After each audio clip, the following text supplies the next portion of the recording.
Sadari gini, video itu cuman kotak bergerak yang ada suara. Sesimpel itu. Tapi kenapa bisa bikin orang ketawa, marah, bahkan ribut di kolom komentar? Karena elemen paling penting dari semua konten itu bukan visual, tapi suara. Itu juga yang jelasin kenapa ada istilah sound viral. Sound itu bumbu, dan bumbu yang tepat bisa bikin racikan apapun terasa hidup. Padahal pada dasarnya ya semua ini cuma ilusi. Kotak bergerak yang dikasih konteks, timing, dan emosi. Makanya coba perhatiin, kenapa video orang berantem, kejadian aneh, dan situasi absurd bisa dapat ribuan likes dan komentar? Karena kelihatan real.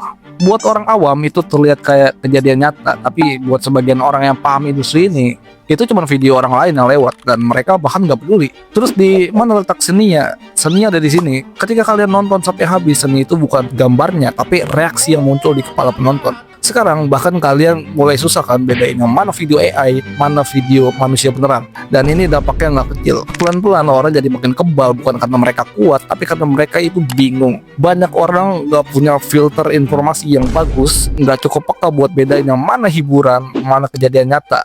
Dan di titik ini, peran kreator itu jadi gede banget. Apapun yang lo upload, lo ikut bertanggung jawab atas dampaknya. Karena satu hal yang harus jujur kita akuin, media sosial itu tempat cari duit. Ini bukan taman bermain, ini bisnis. Semua orang pengen uang, ya itu normal. Jadi sekarang kita bahas yang paling dasar. Gimana cara dapat uang dari media sosial? Tenang, gue bukan ahli, kita bahas yang basic-basic aja. Harusnya nggak masalah sih. Dan selamat datang di segmen Berguna Dikit.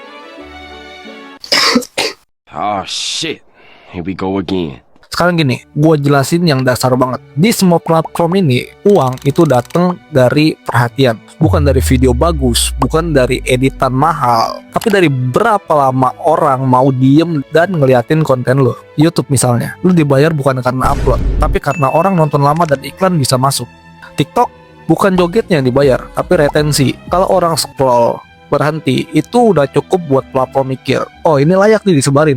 Instagram sama Facebook juga sama, reach ke perhatian terus ke iklan. Dan Twitter ini bukan tempat kaya, ini tempat pengaruh dibangun. WhatsApp bukan platform konten, tapi alat distribusi, tempat lu ngelempar audiens kemanapun lu mau. Jadi intinya satu, perhatian sama dengan mata uang. Makanya konten bukan soal jujur atau bohong, konten itu soal meyakinkan. Dan disinilah masalahnya, karena makin kesini konten yang paling dapat perhatian bukan yang paling bener, tapi yang paling kelihatan nyata. Orang tuh gak nyari kebenaran, orang tuh nyari emosi, marah, kasihan, takut, atau penasaran. Selama itu kena, ya orang bakalan nonton sampai habis. Dan kreator tahu itu. Makanya ada yang lebay, ada yang setting, ada yang pura-pura bego, ada yang pura-pura polos. Semua demi satu hal, ditonton. Dan lu gak bisa nyalain sepenuhnya karena ya sistemnya memang gitu. Yang bahaya itu bukan kreatornya doang, tapi ketika penonton udah gak mau mikir sama sekali, apapun yang lewat